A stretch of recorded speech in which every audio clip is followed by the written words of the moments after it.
जय श्री राम, हर हर महादेव। कल एक मित्र ने बोला था कि मैंने एक पोस्ट लिखा था। एक हमारे यूट्यूबर हैं बिहार के फेमस, वो बोले जी अगर यूपी में हार जाते हैं योगी जी तो मैं नेपाल भाग जाऊंगा। गलत उन्होंने नहीं बोला था, फिर से बोलता हूँ, गलत नहीं बोला था। बिहार में जब लालू का सरकार था ये लोग यूपी भाग गए थे या दिल्ली भाग गए थे या कहीं और भाग गए थे। आज यूपी में है, यूपी में बाबा की सरकार है, वहाँ उछल उछल के बोल रहे हैं इनको पता है जो बाबा बचा लेंगे। खुद स्वीकार कर रहे हैं बाबा नहीं रहेंगे तो हम नेपाल भाग जाएंगे। और हमको आपको भड़काते हैं कि तुम ये कर दो, तुम वो कर दो, तुम ये कर दो।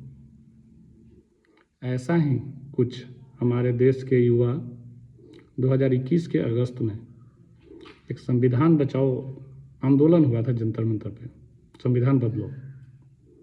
और एक सुप्रीम कोर्ट के बड़े न्यायाधीश ये हैं, अधिवक्ता है, उनके कहने पर आपको पता है उसमें मेरी जानकारी में 8 लोग गिरफ्तार हुए थे जब उसमें थोड़ा सा बवाल मच गया था। तो उसमें से साहब चूंकि सुप्रीम कोर्ट के अधिवक्ता थे, वरिष्ठ अधिवक्ता थे, वो तो बाहर आ गए, लेकिन किसी को पता है जो बाकी 6 या 7 लोगों का क्या हुआ?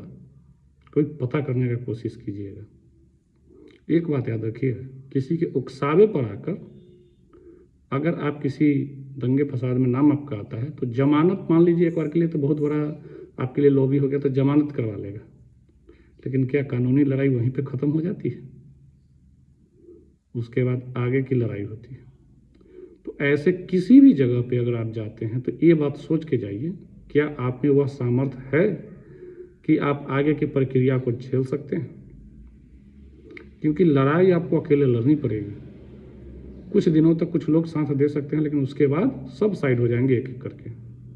तो ऐसे किसी भी विवाद में फंसने से पहले एक बार अपने परिजनों का जरूर सोच लीजिएगा, और खास करके उन लोगों के साथ भागने के चक्कर में जिन लोगों का इतिहास है इधर से उधर भागना।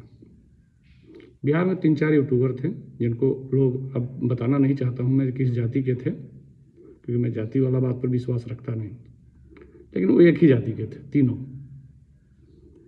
चुनाव से पहले उनको कुछ पार्टियों ने संपर्क किया, कुछ को संपर्क नहीं किया इसलिए उनका दुख था, कुछ को संपर्क किया कि किसी और ने उसका उनको ये था। दे उछल उछल के प्रशांत किशोर। राहुल बाबा एक रैली किए जिसमें प्रधानमंत्री के माताजी को अपशब्द बोला गया, अब प्रशांत किशोर का बत्ती गुल हो गया। अब प्रशांत किशोर का बत्ती गुल होने पर लोग नया मालिक खोजे हैं, तो इनको पता ये लग चुका है जो एनडीए आ रही है, तो आजकल एनडीए के प्रत्याशियों के साथ जा जा के फोटो खिंचा रहे हैं। अब बोल रहे हैं मैंने ऐसा बोला था, मैंने ऐसा बोला था। तो समझ सकते हैं ना, बहुत बुकमार्क है उनके ट्वीट।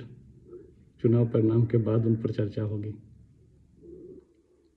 और एक तो खुद स्वीकार किया है, मुझे तो जिधर पैसा मिलेगा उधर नाचूंगा, और आजकल नाच ही रहा है।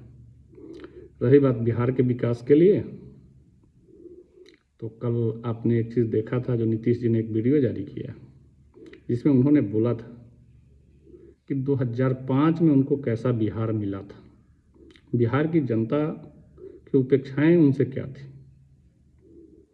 उस पर उन्होंने कितना मेहनत किया और अभी भी जो बाकी है उसको कहाँ तक ले जाना चाहते हैं बिहार को। क्योंकि विकास निरंतर प्रक्रिया है, कोई यह नहीं बोल सकता है कि विकास यहीं तक है। वर्तमान परिप्रेक्ष्य में एक सीमा दायरा तय होता है, उस हिसाब से हमको यहाँ तक जाना है। अभी हम बिहार को समुचित, बोलते हैं ना, हर एरिया को एक बराबर लेवल पर डेवलप करना चाहते हैं। रोजगार बिहार में उपलब्ध कराना, ये जो पलायन बिहार की सबसे बड़ी समस्या है।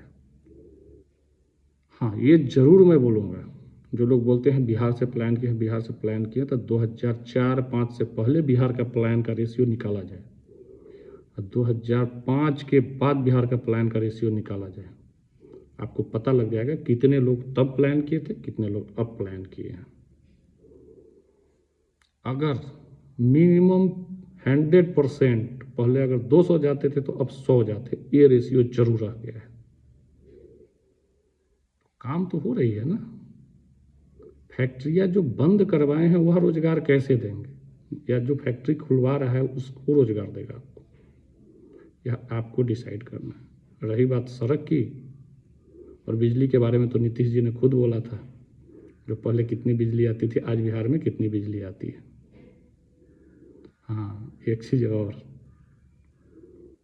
जो कल अमित शाह जी ने भी कहा था, जो एक घटना हुई थी मोकामा में, एक गुंडा ही था, गुंडागर्दी में मारा गया, सिंपल सी बात है, नो सिंपैथी फॉर हिम। ये गुंडे के मौत पे ये लोग बिहार के शासन व्यवस्था पर उंगली उठा रहे हैं। तो अमित शाह जी ने बड़ा क्लियर बोला था, क्या उस किसी भी अपराधी का या आरोपी को सत्ता का संरक्षण है? तो नहीं। आरोप लगा, अनंत सिंह मोकामा से उनको पुलिस ने गिरफ्तार किया। अब कल होके कोई यह ना बोल दे कि वह गिरफ्तारी इसलिए किया गया क्योंकि उनके लिए सहानुभूति किया जाए। कानून अपना कानूनी प्रक्रिया अपना हिसाब लेता है, उस हिसाब से उनको गिरफ्तार किया गया है। जनता अपने हिसाब से सोचती है। जनता को अगर लगेगा कि नहीं गिरफ्तारी गलत है, या जनता को यह लगेगा कि उनके खिलाफ साजिश करी गई, तो जनता उस हिसाब से वोट देगी। दूसरी चीज़, पहले यह अफवाह फैलाई गई कि गोली लगने से मौत हुई है। जब पोस्टमार्टम रिपोर्ट आई तो भैया बोला गोली ही नहीं चली है।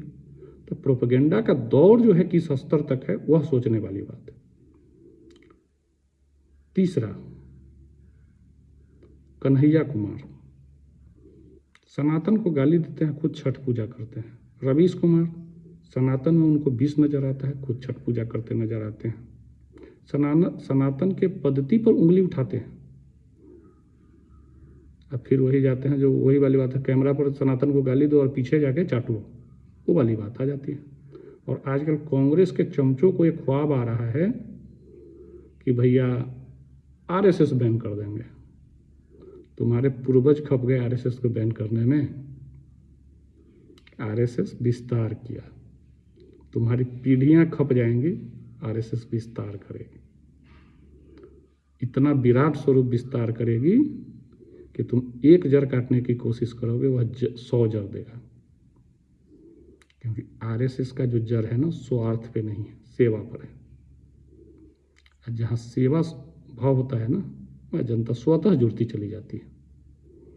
तो कुछ भी बोलने से पहले कांग्रेस के चमचों के लिए है कि सोच समझ के, या सोच लो ना, जो तुम्हारे नेहरू जो पूर्वज थे वो नहीं कर पाए, इंदिरा गांधी नहीं कर पाई, राजीव गांधी नहीं कर पाया, सोनिया गांधी नहीं कर पाई, तो ये नालायक राहुल गांधी करके दे देगा। तो ये सोचना पड़ेगा। हाँ, आजकल ताली पीटने वाली लेडी फरदीन खान बहुत बिहार में आ रही हैं। बिहार को बदनाम करना बंद कीजिए। बिहार को बहुत बदनाम आप कर दिए हैं। बिहार जवाब देना जानता है, और बिहार ने इसी वजह से आपको 20 सालों से सत्ता से दूर रखा है। देश ने 11 सालों से, बिहार ने 20 सालों से, और आगे भी अगले आने वाले समय में आपको सत्ता की मलाई नहीं मिलने वाली है, क्योंकि आप मलाई चाटने के लिए सत्ता चाहिए, सेवा के लिए आपको नहीं चाहिए। तो बिहार वासियों से अनुरोध है, 6 नवंबर को पहले चरण के मतदान में न दाहिना न बायां, सीधा कमल छाप एनडीए, क्योंकि आप चुन रहे हैं मोदी को, यहाँ नीतीश जी को। बिहार के लिए क्या नीतीश जी ने किया है, क्या मोदी जी ने किया है, शायद बताने की ज़रूरत नहीं है। अगर मैं गांव से अगर बैठ के यह वीडियो बना रहा हूं तो समझ जाइए कि नीतीश जी ने और मोदी जी ने क्या किया है। जय श्री राम, महादेव।